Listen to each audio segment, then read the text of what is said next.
তিনি সেটে এসছেন, বলল যে তোকে বলতে এসছি যে আজকে আমার শরীরটা খারাপ, আমি শুটিং করতে পারবো না। তো মানে এই এবং মনে মনে একবার বলি শুভ জন্মদিন। তো আজকেও সেটা আবার বললাম এই বইটা হাতে নিয়ে, শুভ জন্মদিন ফরিদী ভাই। এমনিতেও আমরা যারা ফরিদী ভাইয়ের ভক্ত, যারা কাজ করেছি, সবাই প্রত্যেক বছর ২৯শে মে আসলে মনে করি যে আহা, আজ তো ফরিদী ভাইয়ের জন্মদিন।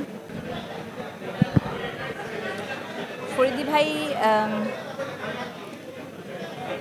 যখন অন্য ভুবনে চলে যান, সময়টা ছিল ২০১২ সাল।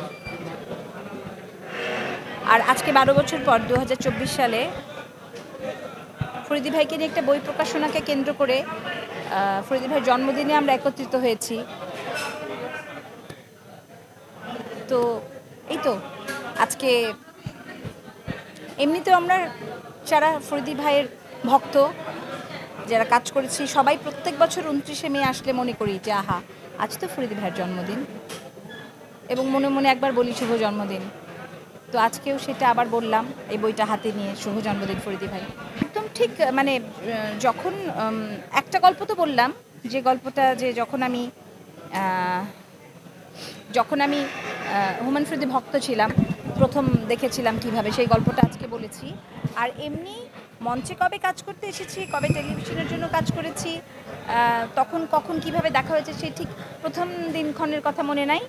তবে থিয়েটারে এবং টেলিভিশনে এবং সিনেমাতে তার অনুজ হতে পেরে আমি অনেক গর্বিত। মানে আমি এটা আমার জীবনের পরম সৌভাগ্য যে হুমায়ুন ফরিদীর মতো একজন অভিনেতা, আমার মতো একজন মানে নামগোত্রহীন পরিচালকের সাথে কাজ করেছেন এবং আমাকে সম্মানিত করেছেন। অজস্র স্মৃতি আলাদা করে বের করতে পারছি না। আসলে অজস্র স্মৃতি বের করতে পারছি না। ওই যে বললাম, শেষ স্মৃতিটার গল্প বলছিলাম আজকে, যে যখন পৌষ ফাগুনের পালা কাজ করি, তখন ফরিদী ভাই বেশ শরীরটা খারাপ, তখন এসেছিলেন সেটে। ওদিন ওনার শুটিং ছিল। সেটে আসার পর আমি বললাম, আপনার এত শরীর খারাপ, আপনি এটা নিয়ে সেটে এসছেন? বলল যে তোকে বলতে এসছি যে আজকে আমার শরীরটা খারাপ, আমি শুটিং করতে পারবো না। তো মানে এই আমি না, আমরা সবাই ছুটে গিয়েছিলাম এবং ঢাকা শহরের রেগুলার ট্রাফিকের বাইরেও হুমায়ুন ফরিদীর শেষ যাত্রা বেশ বড় একটা জনতা স্রোত তৈরি করেছিল। আসলে এই প্রশ্নটা তো খুঁটিয়ে করবার কিছু নেই। মানে তুমি প্রথমত যে কোনো প্রিয়জনের চলে যাওয়ার খবরটা আমাদের জন্য খুব হৃদয় বিদারক, কিন্তু যে মানুষটা আসলে এই দেশের একজন সম্পদ ছিলেন এবং আমাদের সকলের মাথার উপরে ছিলেন, এবং যিনি একজন কিংবদন্তি, তার চলে যাওয়ার অনুভূতি আসলে এত ছোট করে বলাটাও খুব মুশকিল।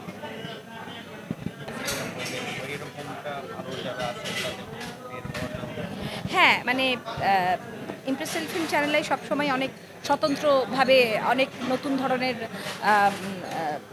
কাজ করেন। তার মধ্যে একটা কাজ শুরু হয়েছে, একটা প্রক্রিয়া শুরু হয়েছে আমাদের এই অঙ্গনের বিশিষ্ট বিখ্যাত প্রখ্যাত সব ব্যক্তিদের নিয়ে এই প্রকাশনা, এবং যেটার ভীষণ একটা আর্কাইভ ভ্যালু আছে, এবং এরকম প্রকাশনা হতে থাকুক, এবং উত্তরোত্তর আমাদের পরবর্তী প্রজন্ম তারা আসলে রিসার্চের জন্য অনেক কিছু খুঁজে পাবে।